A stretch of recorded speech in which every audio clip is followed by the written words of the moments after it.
ఈ రోజున మంచు మోహన్ బాబు, మంచు విష్ణు గుంటూరు నగరంలో కన్నప్ప అనే సినిమాకి ప్రీ రిలీజ్ ఈవెంట్ కార్యక్రమం గుంటూరులో ఏర్పాటు చేయడం జరిగింది. గుంటూరు నగరంలో ఈ గుంటూరు నగరంలో ఎందుకు ఏర్పాటు చేశారనేది మీకు చిన్న విషయం తెలియజేస్తాను.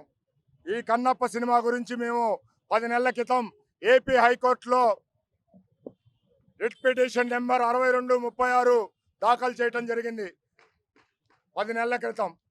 అయితే దానికి సంబంధించి మంచు Mohan Babu, Manchu Vishnu, film development corporation వాళ్ళు, అట్లానే ఫిలిం సర్టిఫికేషన్ సిబిఎఫ్సి వాళ్ళు వీళ్ళందరినీ ముద్దాలుగా చేసి పెట్టడం జరిగింది.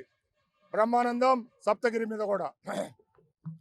అయితే కోర్టులో ఏమీ చెప్పుకోలేక, ఏమీ ఇచ్చేయలేక ఇప్పటికి 4 సార్లు వాయిదాలు వేశాడు సినిమా రిలీజ్ని. అసలు ఆయన సినిమాకే వచ్చే ప్రేక్షకులు లేరు, థియేటర్లో టికెట్లు తెగేది కూడా లేదు. ఇప్పుడు కన్నప్ప అంటే శ్రీకాళహస్తి. శ్రీకాళహస్తి అంటే దేశవ్యాప్తంగా, ప్రపంచవ్యాప్తంగా ప్రఖ్యాతిగాంచింది. సర్పదోష పూజలు దేశవ్యాప్తంగా భక్తులు అక్కడికి వస్తారు. దానికి సంబంధించిన కథని తప్పుడు కథనాలతో, తప్పుడు చరిత్ర వక్రీకరించి కన్నప్ప అనే సినిమా తీయటం జరిగింది. దాంట్లో ఇదిగో ఈ పాత్రలు పెట్టాడు. ఈ పాత్రలు పిలక, గిలక. పిలక ఏమో బ్రహ్మానందం, గిలకేమో సప్తగిరి. అంటే ఒక సామాజిక వర్గాన్ని, మనోభావాల్ని దెబ్బతీసే విధంగా వీళ్ళ కుటుంబం సినిమాలు తీస్తూ ఒక 20 ఏళ్లుగా బతుకుతున్నారు. వాళ్ళకి కడుపులో తిండి, ఒంటి మీద బట్ట, తిరిగే కారులో ఆయిలు, కారులు అన్నీ బ్రాహ్మణ కులాన్ని కించపరిచి అవహేళన చేసిన సినిమాల ద్వారా సంపాదించుకున్న డబ్బులే. వాటితో బతుకుతున్నారు వాళ్ళ జీవనం. వాళ్ళు ఇప్పుడు మళ్ళా మా మీద బతకాలని చెప్పి వస్తే మేము దాని మీద ప్రొటెస్ట్ చేశాం, కోర్టులో ఫైట్ చేస్తున్నాం. అయితే ఇందులో ఫిలిం సర్టిఫికేషన్ వాళ్ళది చాలా పెద్ద తప్పు ఉంది. గతంలో దేనికైనా ready.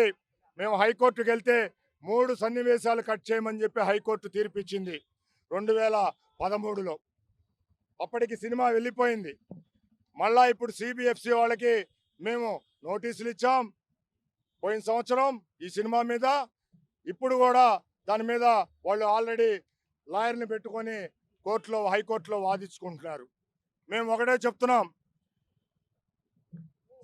CBFC central board film certification regional అధికారికి ఒకటే మేము తెలియజేస్తున్నాం, ఈ సినిమాలో బ్రాహ్మణులను కించపరిచే సన్నివేశాలు గనక తొలగించకపోతే రీజనల్ ఆఫీసర్ మీద మేము క్రిమినల్ కేసు చట్ట ప్రకారం కట్టబోతున్నాం, ఫిల్మ్ యాక్ట్ ప్రకారం కట్టబోతున్నాం. ఖచ్చితంగా ఇది జరిగి తీరుతుంది. ఎందుకంటే మీ తప్పిదం వల్లే ఈ రోజున దేశంలో లా అండ్ ఆర్డర్ ప్రాబ్లము, సినిమాలలో మహిళల్ని అసభ్యకరంగా చూపించటం, కులాలని రెచ్చగొట్టే సన్నివేశాలు పెట్టడం, కించపరచడం జరుగుతుంది. సిబిఎఫ్సి అనేది డబ్బులకి అమ్ముడు పోతుంది. దీని మీద మోడీ గారి ప్రభుత్వం దృష్టి సారించి చర్యలు తీసుకోవాలి.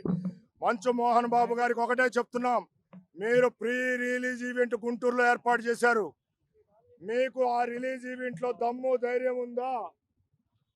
ఏ పిలక గిలక పాత్రలు నా సినిమాలో లేవు, బ్రాహ్మణులు కించపరచలేదు అని రిలీజ్ ఈవెంట్ ఫంక్షన్లో మీరు చెప్పగలిగే దమ్ము, ధైర్యం ఉందా మోహన్ బాబు గారు, మంచు విష్ణు అని సనాతన ధార్మికవాదులుగా మేమందరం ప్రశ్నిస్తున్నాం.